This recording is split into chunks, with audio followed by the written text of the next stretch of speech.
Hi everyone, once again welcome back to my channel learn mathematics. और आज के इस वीडियो में हम बात करने वाले हैं इंटीजर चैप्टर के बारे में, जो कि हमारी पुरानी काफ़ी टाइम से सीरीज़ चली आ रही है, जिसमें सबसे पहले हमने इंटीजर चैप्टर का ही, जो कि क्लास 7th का है एंड चैप्टर नंबर 1 है ये, और एक्सरसाइज सॉल्यूशन हमने डिस्कस करे थे। पहले हमने एक्सरसाइज 1.1 डिस्कस करा था, उसके पूरे अलग अलग पार्ट्स में पूरी एक्सरसाइज डिस्कस करी थी। Then we have discussed 1.2, then we 1.3 and then 1.4. okay, so this is again the part of part 4 and इसके बाद एक और पार्ट आएगा इस एक्सरसाइज का 1.4 का ही, which is your part number 5. okay, so आज जो है हम डिस्कस करने वाले हैं कुछ 1.4 के कुछ questions. okay, this is the one thing. Secondly, अगर आप साइंस के लेक्चर्स पढ़ने में इंटरेस्टेड हैं तो मेरा एक साइंस का चैप्टर भी है, learn mathematics, learn science 6 to 8 करके, और आप मेरे चैनल पे जाके आपको वहाँ पे डिफरेंट चैनल दिख जाएंगे, मेरे अदर्स चैनल, तो आप वहाँ पे जाके आप सब्सक्राइब भी कर सकते हैं if you want to see that video. Okay okay, सबसे पहला क्वेश्चन क्या है आज का? क्वेश्चन नंबर 4 ही है हमारा. Right 5 parts of integer a, b such that a divide by b is equal to -3. One such pair is 6 minus 2 because 6 divided by -2 is equal to -3. Okay, तो सबसे पहले तो मैं आपको क्वेश्चन का मीनिंग समझा देती हूँ कि क्वेश्चन में यहाँ पे आपसे पूछा क्या जा रहा है. आपको जो है 5 पेयर्स लिखने हैं. तो पेयर्स मतलब क्या होता है मैं बता चुकी हूँ. जैसे हम बोलते हैं pair of shoes, pair of scissors, जो भी कोई भी चीज़ टू चीज़ों में होती है, दो चीज़ों में जो होती है उसको हम पेयर बोलते हैं. ठीक है, सो यानी कि आपको कोई भी इंटीजर चाहिए जो कि हमने रैंडमली ए और बी मान लिया है. ठीक है, सो आपको इस तरीके के इंटीजर चाहिए कि ए और बी जो है वो डिवाइड करके आंसर जो है -3 है. यानी कि आपको 5 ऐसे ए और बी नंबर्स ढूंढने हैं जिनको आपस में डिवाइड करके आंसर जो है वो -3 आना चाहिए. ठीक है, अगर आपको फिर भी कंफ्यूजन है क्वेश्चन समझने में तो उसने एग्जांपल भी दे दिया है यहाँ पे. लाइक फॉर एग्जांपल 6 और -2. 6 जो है आपका वो ए है यहाँ पे और -2 जो है वो बी है. अब -2 से अगर आप डिवाइड करेंगे 6 को तो आपका आंसर क्या आएगा? देखिए 6 डिवाइड बाई -2 आंसर क्या आएगा? -3 आ जाएगा. ठीक है ना. सो वही हमें चाहिए था आंसर में कि आंसर -3 आना चाहिए. तो आपको इसी तरीके के 5 पेयर्स ढूंढने. एक तो उसने दे दिया 6 -2. ठीक है, और उसके अलावा जो है आपको वो पेयर्स ढूंढने हैं. ओके, सो चलिए आपका जो है वो हम आंसर यहाँ पे स्टार्ट करते हैं. अब देखिए मैंने जो है वो पहला पेयर अगेन यहाँ पे 6 और -2 ही लिया है, बट आप जो है वो दूसरा भी ले सकते हैं. मैं बस आपको एग्जांपल शो करने के लिए लिया है. 5 पेयर्स पूछे. सो अगर आपको ये पूरा समझ में आ जाएगा तो आप 5 के आप 10 पेयर्स भी लिख सकते हैं, 20 भी ले सकते हैं. Okay, so it's not difficult. ठीक है, सो सबसे पहला पेयर जो है वो हमने 6 और -2 ही लिया है, जिससे कि हमने 6 डिवाइड बाई -2 करेंगे तो आंसर कितना आएगा हमारा? -3. डिवाइड करने का रूल आपको पता ही है, आपको जस्ट सिंपल डिवाइड करना है. तो 2 से 6 को जैसे आप डिवाइड करते हैं ना वही करना है. तो आंसर क्या आएगा? 3 आएगा. बस यहाँ पे ये अगर एक प्लस का साइन और एक माइनस का साइन होता है तो आंसर माइनस में आता है. ये मैं अपनी बहुत सारी पुरानी वीडियोस में बता चुकी हूँ एंड आई होप इतनी सारी वीडियोस आपको देखते देखते काफ़ी सारी चीज़ें क्लियर भी हुई होंगी. ओके, सो अब देखिए सेकंड पेयर जो है वो क्या होगा हमारा? -9 एंड 3. ठीक है, अब देखिए 3 को 9 से अगर आप डिवाइड करेंगे, देखिए फर्स्ट ए जो है वो -9 हो गया, यहाँ पे बी जो है वो 3 है और बीच में डिवाइड का साइन है. सो अगर आप 9 से डिवाइड करेंगे 3 को तो कितना आएगा? 3. और एक प्लस का साइन है और एक माइनस का साइन है तो आंसर एक माइनस आता है. ठीक है, सो देखिए -3 आंसर आ रहा है ना, और हमें मतलब हमें ये ध्यान रखना है कि आंसर जो है हमारा वो -3 ही आना चाहिए. सो देखिए फर्स्ट वाले केस में -3 आ रहा था, सेकंड वाले केस में -3 आ रहा था. इट मीन्स हमारे पेयर बिल्कुल एब्सोल्युटली सही है. अब थर्ड देखिए 12 और 4.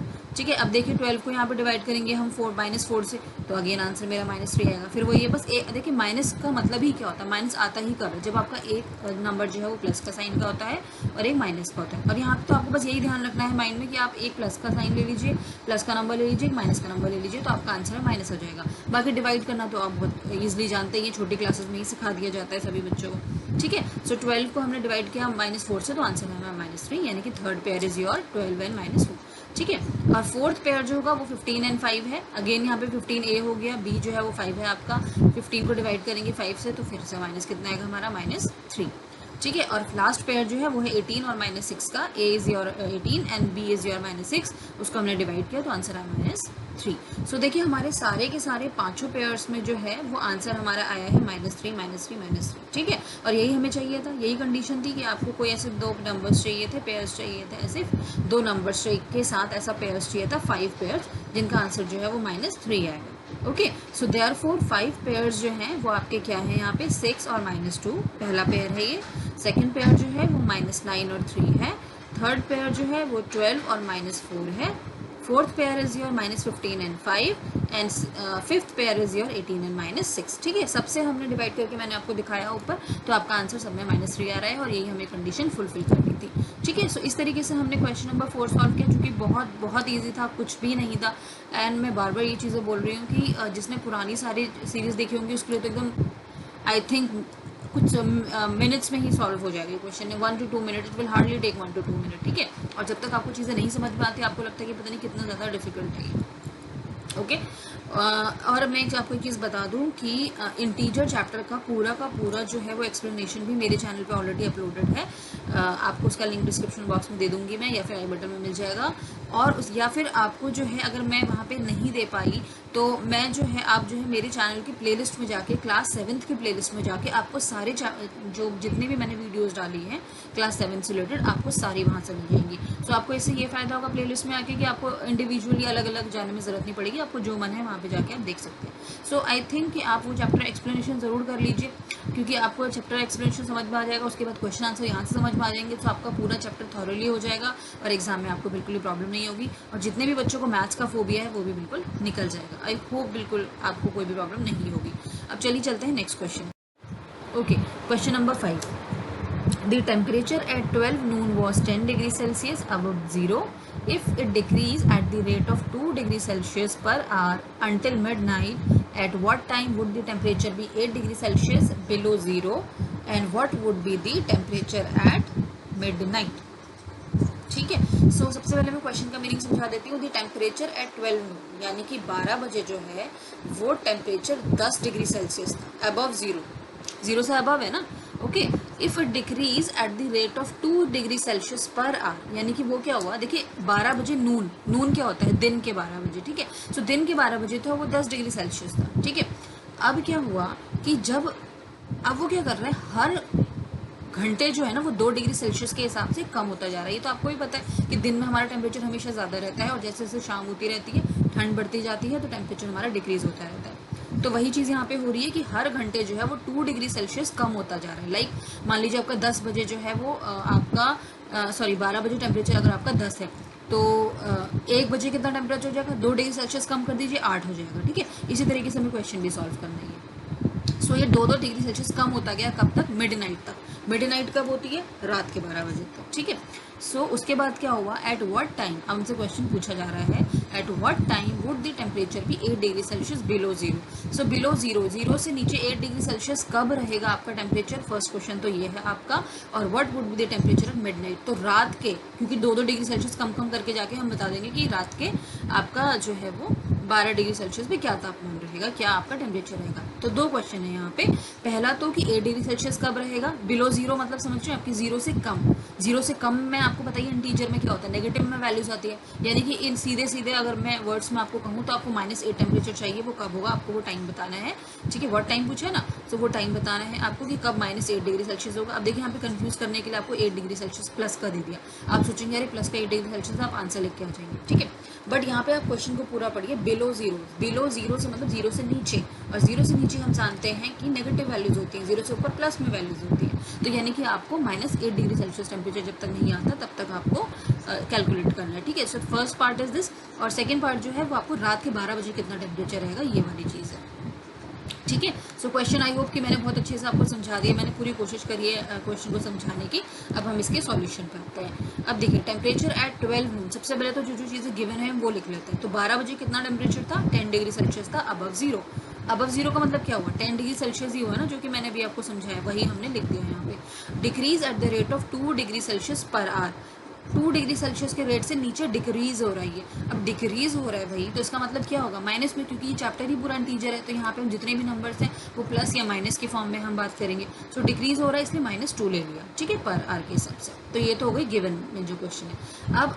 अब हम क्या करेंगे, अब जो जैसे मैंने आपको एग्जाम्पल दिया था 12 बजे से स्टार्ट करके 1, 2, 3, 4 तक हम निकालते हैं, तब तक हम निकालते रहेंगे जब तक हमारा टेम्परेचर -8 नहीं आ जाता। ठीक है, सो टेम्परेचर एट 1 PM, 1 PM में कितना आएगा, 10 10 डिग्री सेल्सियस स्टार्टिंग में था, उसमें से हमने -2 कर दिया, ठीक है, is equal to 10 - 2 is equal to 8 degree Celsius. ठीक है, समझ में आया ये? बस सिंपल आपको यही स्टेप नीचे नीचे करते जाना है। अब देखिए हाँ, अब कई बच्चे यहीं पे लिख के आंसर छोड़ देंगे कि भैया हमारा आंसर तो आ गया बिल्कुल 8 degree Celsius. This is absolutely wrong. आप क्वेश्चन को, मैंने आपको बार बार, इसलिए मैं एम्फेसिस कर रही हूँ इस चीज़ में कि आप क्वेश्चन को ध्यान से पढ़िए। अभी आपका आंसर नहीं आया, आपको -8 चाहिए, नॉट +8। ठीक है, अब देखिए टेम्परेचर 2 PM पे कितना होगा, 8। अब 8 आया था ना फाइनली, अब 8 में से फिर 2 घटा दो भाई। अगर 1 बजे 8 डिग्री सेल्सियस टेम्परेचर था तो 2 बजे और 2 डिग्री सेल्सियस कम हो जाएगा ना। सो 8 में से अगेन हमने 2 माइनस कर दिया, so 8 - 2 is equal to 6 degree Celsius. अभी भी हमारा आंसर नहीं आया, तो हम थर्ड स्टेप में जाएंगे, टेम्परेचर एट 3 PM। सो 6 - 2 करेंगे तो 4 डिग्री सेल्सियस आ जाएगा। फिर हम 4 PM पे करेंगे तो 4 - 2 is equal to 2 degree Celsius आ गया। 5 PM पे कितना आया, 2 - 2 is equal to 0 degree Celsius आया। ठीक है, अब आया ये 0 डिग्री सेल्सियस पे कितने बजे आया, 5 बजे आया। अभी हम यहाँ पे सेकंड वाले का आंसर पहले निकाल रहे हैं कि रात के 12 बजे तक कितना टेम्परेचर रहेगा। ठीक है, अभी हम पहले इसको सॉल्व कर रहे हैं। सो अभी 0 डिग्री सेल्सियस है, हमें कितना बोले, 0 से बिलो 8 डिग्री सेल्सियस, यानी कि -8 चाहिए।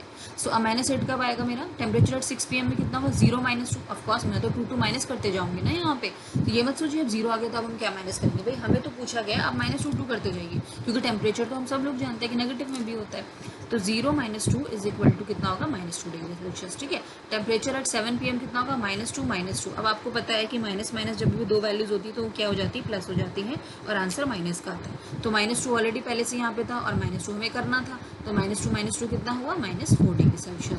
अभी हमारा 8 आंसर नहीं आया, तो हमें और करते जाएंगे। ठीक है, तो 8 PM पे देखेंगे हम, तो 8 पे कितना हुआ, -4 और -2 हो गया, तो कितना हो गया मिलके, ये -6 हो गया। ठीक है, एक स्टेप और करना पड़ेगा हमें। सो एट 9 PM पे कितना हुआ, 6 - 2 -6 - 2 मिलके कितना हो जाएगा, -8 डिग्री सेल्सियस। तो आपने क्या देखा कि 9 PM पे जो है वो -8 डिग्री सेल्सियस हो रहा है। ये क्वेश्चन पूछा है ना हमसे, at what time would the temperature 8 degree Celsius below 0। ठीक है, हम इसका निकाल रहे हैं पहले, नॉट इसका नहीं निकाल रहे, हम पहले इसका निकालेंगे, इसका हम बाद में निकालेंगे। ठीक है, सो एट व्हाट टेम्परेचर आपका जो है वो बिलो 8 डिग्री सेल्सियस से कम रहे। सो वो कहाँ पर हुआ, 9 बजे। 9 बजे हमारे आंसर -8 आ गई, और यही हमें स्टॉप करना है क्योंकि हमें यही चाहिए था। तो इसका मतलब क्या हुआ, so that at 9 PM the temperature will B 8 degree Celsius below 0। I hope first का आंसर आपका क्लियर हो गया। अब हम देखेंगे सेकंड वाले का कि रात के 12 बजे, मिडनाइट मतलब होता है 12 बजे, रात के 12 बजे कितना टेम्परेचर रहेगा। अब देखिए 9 बजे तक तो मैंने निकाल ही लिया है यहाँ पर टेम्परेचर। अब 10, 11, 12 चाहे तो अब यहाँ से भी निकाल सकते हैं। देखिए 9 बजे तक टेम्परेचर अगर -8 रहा, मैं आपको एक अभी रफली बता रही हूँ। ठीक है, 9 बजे तक आपका टेम्परेचर रहा -8। ठीक है, तो 10 बजे कितना होगा आपका टेम्परेचर, -10। 11 o'clock पे कितना होगा आपका, -8 के 2 और जोड़ देंगे ना, इसमें -10 हो जाएगा। फिर आप 2 और जोड़ दीजिए। ठीक है, सो कितना हो जाएगा, -12। ठीक है, उसके बाद आप 12 बजे, अब 12 बजे का टाइम आ गया, 12 बजे आप 2 और जोड़ दिए तो कितना हो गया, -14। तो देखिए मैंने यही आंसर निकाल दिया, -14। अब the temperature at midnight that is 12 AM will be -14 degree Celsius. तो इसका मतलब हमने -14 डिग्री सेल्सियस लिख दिया। ठीक है, अभी आएगा कैसे, देखिए temperature at 10 PM is equal to -10 था, टेम्परेचर एट 11 PM -12 हो गया, टेम्परेचर एट 12 PM -14 हो गया। ठीक है ना, सो देखिए 9 तक तो हमने कैलकुलेट कर ही लिया था ना, तो 10, 11, 12 जैसे कि मैंने आपको समझाया। सो 10 पे कितना, -10, 11 पे कितना, -12, 12 पे कितना, -14। बस यही स्टॉप हो जाना है, क्योंकि हमसे यही पूछा गया है कि 12 डिग्री सेल्सियस यानी कि 12 बजे कितना होगा, मिड नाइट पे कितना होगा। तो मिड नाइट पे टेम्परेचर जो है वो आपका -14 डिग्री सेल्सियस रहेगा। So at midnight temperature will be 14 degree Celsius below 0। ठीक है, 14 डिग्री सेल्सियस रहेगा। बिलो 0 लिखने का मतलब यहाँ पे ये है कि 0 से नीचे। ठीक है, और 0 से नीचे का मतलब क्या हुआ कि -14। आपने यहाँ पे चीज़ ध्यान दी होगी कि टेम्परेचर जो है मैंने वो उसमें कोई साइन नहीं लगाया, मैंने सिर्फ 14 लिखा हुआ है। ठीक है, क्योंकि आपका आंसर इसी फॉर्म में दिया हुआ है। ओके, सो लेकिन हमने ये ज़रूर लिखेंगे हम बिलो 0। ठीक है, अगर हम मान लीजिए आपने बिल्कुल सबको सही किया, उसके बाद आपने लास्ट में लिख दिया कि टेम्परेचर 14 डिग्री सेल्सियस है। ठीक है, बिलो 0 नहीं लिखा आपने, तो आपका आंसर बिल्कुल गलत हो जाएगा, क्योंकि यहाँ पे 14 डिग्री सेल्सियस अगर आप सिर्फ लिखते हैं तो इसका मतलब ये इंडिकेट कर रहा है +14, जबकि आंसर आपका +14 नहीं है, आपका -14 है। ठीक है, तो या तो आप -14 डिग्री सेल्सियस लिख के आंसर छोड़ दीजिए तो भी आपको मार्क्स मिल जाएंगे, और अगर प्लस का 14 डिग्री सेल्सियस लिख रहे हैं तो आप बिलो 0 ज़रूर लिखिए। ठीक है, क्यों लिखना है ये मैंने आपको पूरा का पूरा कंसेप्ट समझा दिया है। मैं अपनी वीडियोस में कोशिश करती हूँ कि आपको बहुत छोटी से छोटी चीज़ें भी एक्सप्लेन करूँ, ताकि आपके कंसेप्ट जो है वो बहुत ही छोटी सी क्लास में ही बहुत अच्छे से क्लियर हो जाए, ताकि आपको आगे कोई भी प्रॉब्लम ना हो। ओके, सो आज की वीडियो के लिए बस यही 2 क्वेश्चन थे। आई होप आपको आज का वीडियो बहुत अच्छा लगा होगा। अगर वीडियो अच्छा लगा तो वीडियो को लाइक ज़रूर कर दीजिए, अपनी सभी फ्रेंड के साथ शेयर ज़रूर कर दीजिए, और हाँ, चैनल सब्सक्राइब नहीं किया तो चैनल को सब्सक्राइब ज़रूर कर दीजिए। बेल नोटिफिकेशन बिल्कुल ज़रूर प्रेस कर दीजिए, बिल्कुल, तभी आपको क्या मिलेगा, नई वीडियोज़ का नोटिफिकेशन जल्दी से, और आप उसे देख पाएंगे। सो मिलते हैं अपने नेक्स्ट वीडियो में। Till then, bye bye.